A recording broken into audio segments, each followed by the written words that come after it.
우리 사도신경으로 신앙 고백 함께 하시겠습니다. 나는 전능하신 아버지 하나님 천지의 창조주를 믿습니다. 나는 그의 유일하신 아들 우리 주 예수 그리스도를 믿습니다. 그는 성령으로 잉태되어 동정녀 마리아에게서 나시고 본디오 빌라도에게 고난을 받아 십자가에 못 박혀 죽으시고 장사된 지 사흘 만에 죽은 자 가운데서 다시 살아나셨으며 하늘에 오르시어 전능하신 아버지 하나님 우편에 앉아 계시다가 거기로부터 살아있는 자와 죽은 자를 심판하러 오십니다. 나는 성령을 믿으며 거룩한 공교회와 성도의 교제와 죄를 용서받는 것과 몸의 부활과 영생을 믿습니다. 아멘. 네, 오늘 함께 보실 말씀은 구약성경 시편 120편입니다. 구약성경 시편 120편 함께 보시겠습니다. 시편 120편입니다.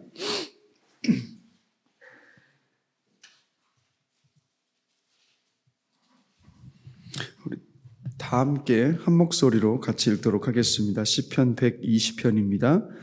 내가 환난 중에 여호와께 부르짖었더니 내게 응답하셨도다. 여호와여 거짓된 입술과 속이는 혀에서 내 생명을 건져주소서. 너 속이는 혀여 무엇을 내게 주며 무엇을 내게 더할꼬. 장사의 날카로운 화살과 로뎀나무 숯불이리로다. 메색에 머물며 계달의 장막 중에 머무는 것이 내게 화로다.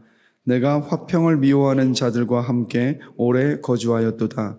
나는 화평을 원할지라도 내가 말할 때 그들은 싸우려 하는도다. 아멘.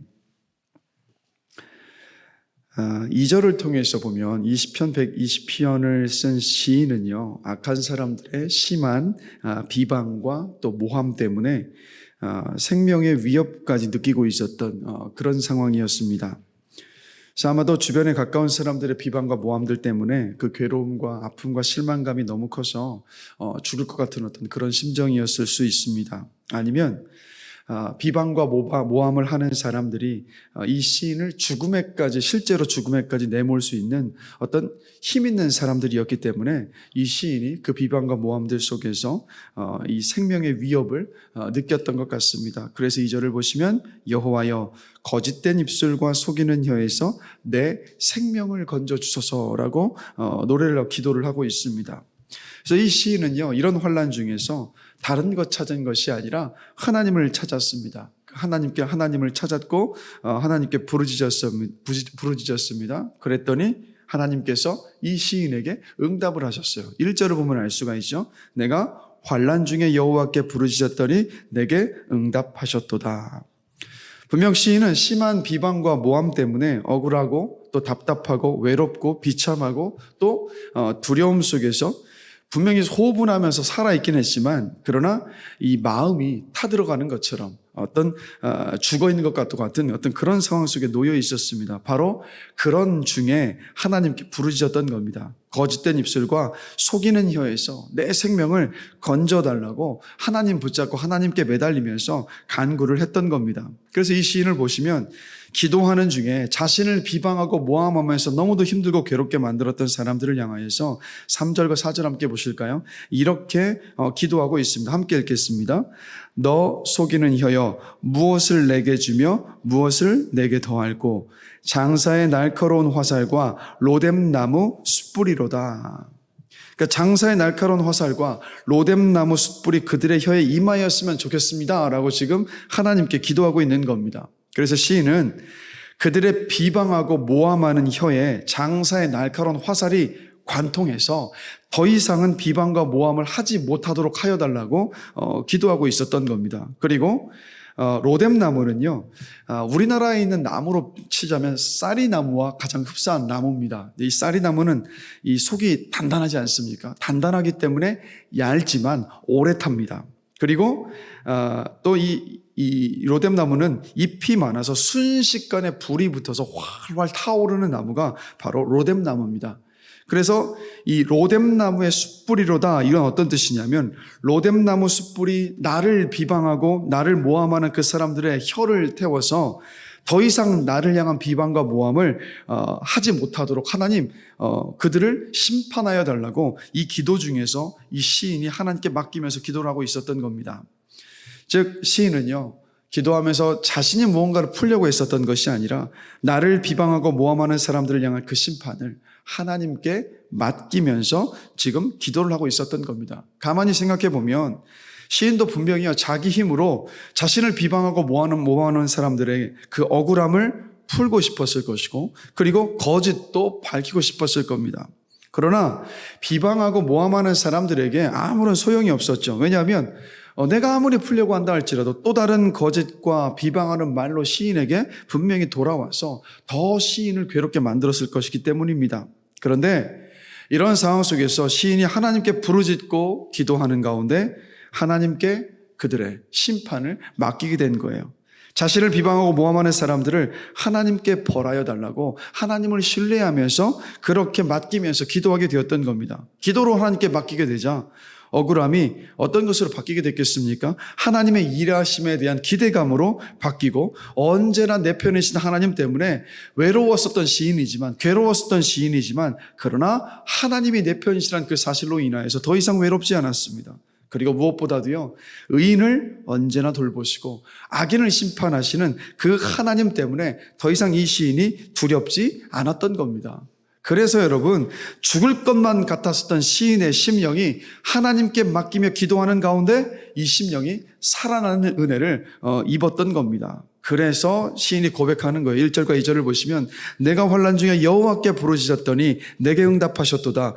여호와여, 거짓된 입술과 속이는 혀에서 내 생명을 건져 주소서. 즉 하나님께서 응답하셔서 이 시인의 이 심령을 회복시키시고 살려주셨던 겁니다. 그리고 또 한번 5절을 보실까요? 우리 함께 한 목소리 한번 읽어보겠습니다. 매색에 머물며 계달의 장막 중에 머무는 것이 내게 화로다. 이 매색이라는 곳은 어디냐면요, 바로 지금의 터키 지역입니다. 그리고 이 게달은 바로 어느 지역이냐면 지도로 보면 지금의 이집트하고요, 그 다음에 이스라엘 남부 사이에 있었던 떠도는 유목민들을 이야기를 합니다. 그래서 5절의 이 말씀은 어떤 의미냐면 매색에 머물며 게달의 장막 중에 머무는 것이 나에게 화로다라고 고백했던 이유는 뭐냐면, 지금 시인이 하나님을 예배하던 예루살렘 성전에서 멀리 떨어진 곳에 있었던 겁니다. 성전에 쉽게 나와서 하나님께 예배드리기 어려운 그런 장소에 이 시인이 있었던 겁니다. 그런데 하나님을 예배하는 장소가 멀었었던 것도 이 시인에게 힘든 일이었지만 6절과 7절을 함께 보시면 더 또 그 가운데 힘들게 했던 일들이 있었습니다. 함께 한번 읽어보겠습니다. 내가 화평을 미워하는 자들과 함께 오래 거주하였도다. 나는 화평을 원할지라도 내가 말할 때 그들은 싸우려 하는도다. 지금 하나님을 예배하는 곳에서 쉽게 나올 수 없는 멀리 떨어진 곳에 이방인들이 살고 있는 곳에 있었는데, 더 큰 문제는 뭐냐? 하나님을 예배하지 못했던 것도 문제였는데 그곳에 있는 사람들이 화평을 미워했던 사람들이라는 거예요. 자, 그런데 시인은 어떻습니까? 7절을 보시면 이 시인은 그들 가운데 있으면서도 화평을 만들기를 원했던 겁니다. 나는 화평을 만들기를 원했지만 내 주변에 사는 모든 사람들이 그 화평을 미워했었던 거예요. 그렇다면 이 시인은 유대인이지 않습니까? 유대인이었기 때문에 충분히 우리가 생각해 볼 수 있는 것은 이 시인이 살고 있었던 그 지역의 사람들은요, 신앙관이 달랐고 가치관이 달랐습니다.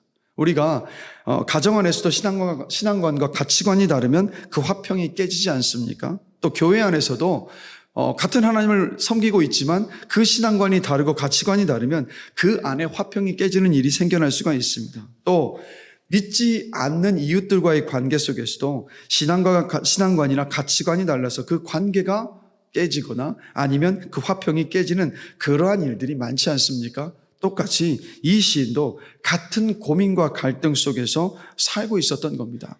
그러한 가운데에서 지금 하나님께 부르짖고 있었던 거예요. 자, 그런데 이 시를 잘 보시면 5절과 6절과 7절을 다른 기도의 제목을 가지고 기도를 하고 있는데 그 끝맺음이 무언가 해결이 없는 것처럼 그렇게 끝맺음이 되고 있습니다. 마치 그냥 시인의 탄식으로만 끝이 나는 것처럼 그렇게 보입니다. 자, 그런데 시인은요, 1절을 보시면 분명하게 이렇게 고백하고 있어요. 내가 환난 중에 여호와께 부르짖었더니 내게 응답하셨도다. 분명히 하나님은 응답하셨거든요. 왜요? 우리 하나님은 당신의 백성들과 자녀들의 기도에 반드시 응답하시는 하나님이시기 때문입니다. 그러면 어떤 기도에 응답하셨던 것인가 생각을 해본다면 시인은요, 화평을 싫어하고 도리어 시인에게 싸움을 걸어오는 그런 곳에 살고 있었습니다. 그러나 그런 상황 속에서도요, 화평을 이루고자 하는 그 뜻과 마음을 이 시인은 잃어버리지 않았습니다. 그들 가운데 살면서도 화평을 이루며 살고자 했었던 거예요. 즉 그곳 사람들 가운데에서도 화평을 이루는 사람으로 살고자 하는, 즉 하나님의 샬롬이 자신을 통해서 자신이 살고 있는 곳에 임하는 그 통로가 되기를 원했던 그 마음을 꺾지 않았고 접지 않았고 포기하지 않았다라는 겁니다. 그래서 이렇게 본다면 이 시인의 부르짖음에 하나님께서 주신 응답은 뭐냐면 바로 이런 응답이었습니다. 자신을 비방하고 모함하는 사람들을 심판하실 하나님께 맡기며 하나님을 온전히 신뢰하게 하는 그 응답이었었던 겁니다. 하나님께 소망을 두고 하나님을 믿는 믿음 위에 이 시인을 세우시게 했었던 그런 하나님의 기도의 응답이었었던 겁니다. 그리고 자신을 둘러싼 그 상황이요, 이 상황 가운데 함몰되지 않고 휩쓸리지 않고 화평의 도구가 되는 그 사명을 끝까지 이루어가게 하시는 그 힘과 담대함을 하나님께 주셨던 그 기도의 응답이 바로 이 시인이 받았었던 기도의 응답이었던 겁니다. 즉 뭐냐면요, 환경, 상황 바뀌지 않았습니다. 그런데 하나님께 맡기며 기도했을 때 하나님께서 어떻게 일하셨냐면 환경과 상황을 뛰어넘게 하시는 그러한 사람으로 하나님께서 변화시켜 가셨던 겁니다. 환경과 상황에 상관이 없이 하나님을 신뢰하는 믿음의 사람으로 이 시인을 빚으셨던 겁니다. 또 상황과 환경을 바꾸시는 응답이 아니라 바로 시인을 견고한 믿음의 사람으로 변화시키는 그러한 기도의 응답을 이 시인이 받았던 겁니다. 그래서 우리 앞에 놓인 환경과 상황을 바꾸어 주시고 열어주시는 것도 하나님의 정말 말로 다 할 수 있는 귀한 기도의 응답이 맞습니다. 우리가 어떤 상황과 현실 속에서 그 상황과 현실을 해결해 달라고, 풀어달라고 그것을 두고 기도해야만 합니다. 그런데 우리가 기도할 때 환경과 상황을 뛰어넘는 사람으로 변화시키는 분이 또한 역시 하나님이시라는 겁니다. 그래서 환경과 상황을 돌파하는 사람으로 빚어가시는 분이 우리가 오늘 맡기며 기도하는 바로 하나님이십니다. 그래서 그러한 기도의 응답을 통해서 우리를 어떤 사람으로 빚어가시냐면 세상이 감당할 수 없는 믿음의 사람으로 빚어가시는 분이 바로 우리가 믿고 맡기는 하나님이신 줄로 믿습니다. 그래서 오늘 새벽 우리가 기도할 때 우리의 환경과 상황과 어떤 아픔들을, 고민들을 솔직하게 하나님 앞에 정직하게 쏟아내는 시간이기를 원합니다. 이 마음 안에요, 응어리진 것들 있을 수 있을 것이고 어떤 미워하는 마음들, 원망하는 마음들, 심지어는 이 마음 안에 막 저주하고 심판하고 싶은 그런 마음들까지 전부 하나님께 정직하게 쏟아내는 그러한 기도의 시간이 되기를 원합니다. 그런데 그러한 기도를 통해서 하나님은요, 어떤 일을 이루어 가시냐면 하나님을 신뢰하는 믿음의 자리로 저와 여러분들을 반드시 이끌어 가시는 하나님이신 줄로 믿습니다. 그리고 그렇게 맡기며 기도할 때 환경과 상황을 뛰어넘는 사람으로, 환경과 상황을 아주 정면으로 돌파해가는 세상이 감당할 수 없는 믿음의 사람으로 저와 여러분들을 변화시키고 만들어 가시고 빚어 가시는 하나님이신 줄로 믿습니다. 그래서 저와 여러분들 모두가 다요, 환경과 상황을 뛰어넘는 사람, 무엇을 통해서요? 기도를 통해서 하나님을 온전히 신뢰하고 그분의 은혜로 말미암아서 정말 환경과 상황을 뛰어넘는 믿음의 사람으로 변화되어지고 빚어지는, 그래서요 정말 세상이 감당할 수 없는 믿음의 사람들이 되는 은혜를 누리게 되시기를 주의 이름으로 간절히 축원합니다. 오늘 맡기며 기도할 때 하나님이 우리 안에서 그렇게 반드시 역사하시는 줄로 믿습니다. 우리 잠시 함께 기도하시겠습니다. 하나님 아버지, 오늘 이 시편 120편의 시인은 자신을 비방하고 모함하는 사람들의 그 고통과 아픔 가운데 있었고, 나는 화평을 이루고 싶었지만 그러나 그 화평을 싫어하는 그 사람들 가운데에서 참 곤고하고 어려운 삶을 살아가고 있었습니다.